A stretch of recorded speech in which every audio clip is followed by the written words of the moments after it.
Module 4 Memory. Memory is the process of maintaining information over time. Matlin, 2005. Memory is the means by which we draw on our past experiences in order to use this information in the present. Sternberg, 1999. Human memory has been a subject of research, thinking and philosophy for thousands of years. Within the sphere of cognitive psychology as well, memory finds an important place. Human memory can store memories and retrieve them whenever required. It can be a learned experience or involuntary. However, it is not always perfect and there can be some gaps in it. Sometimes the memories created are not properly encoded, or sometimes useful information may get discarded by the brain. It's said that we often remember things that we want to forget and vice versa.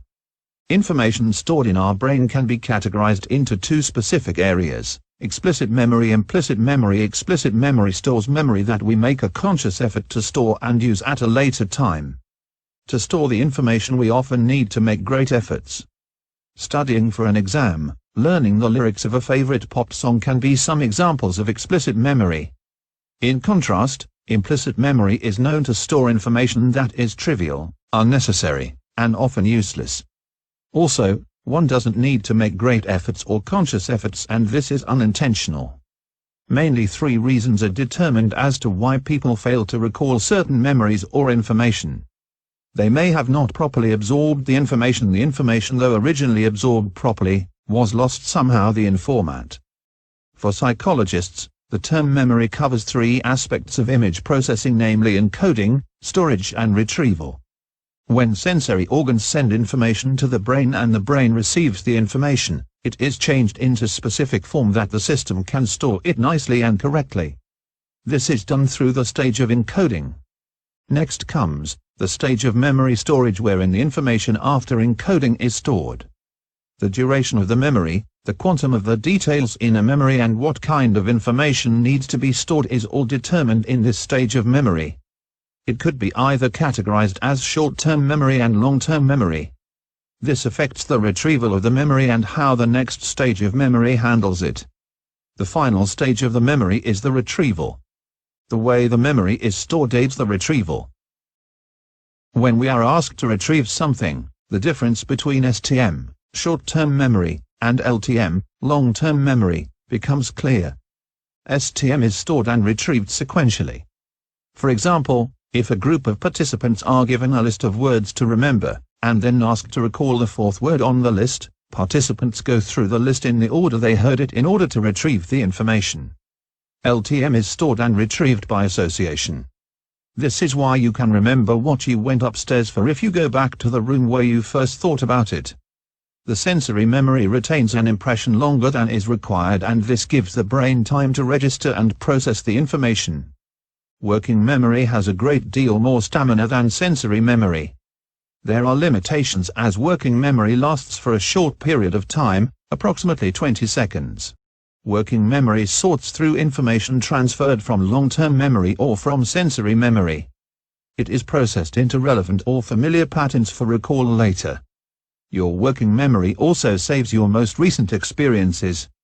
However, there are limitations as to storage. Your long-term memory stores images and words and conceptual data, filing them with similar words or data that is already held in your memory banks. There are two types of long-term memory: procedural, declarative. The memory stored in the procedural part is strong and hardy. It is skill-related and includes sequences of smaller actions.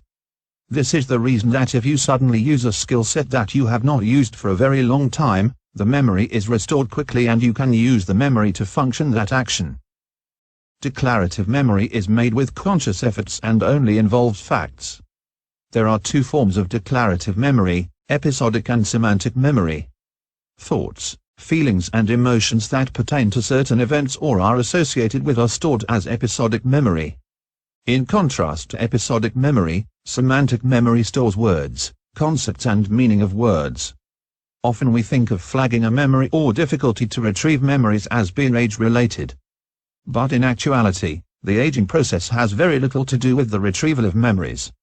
The information is actually transferred from short-term to long-term, given that the person keeps creating new memories and the brain needs to reorganize the information constantly.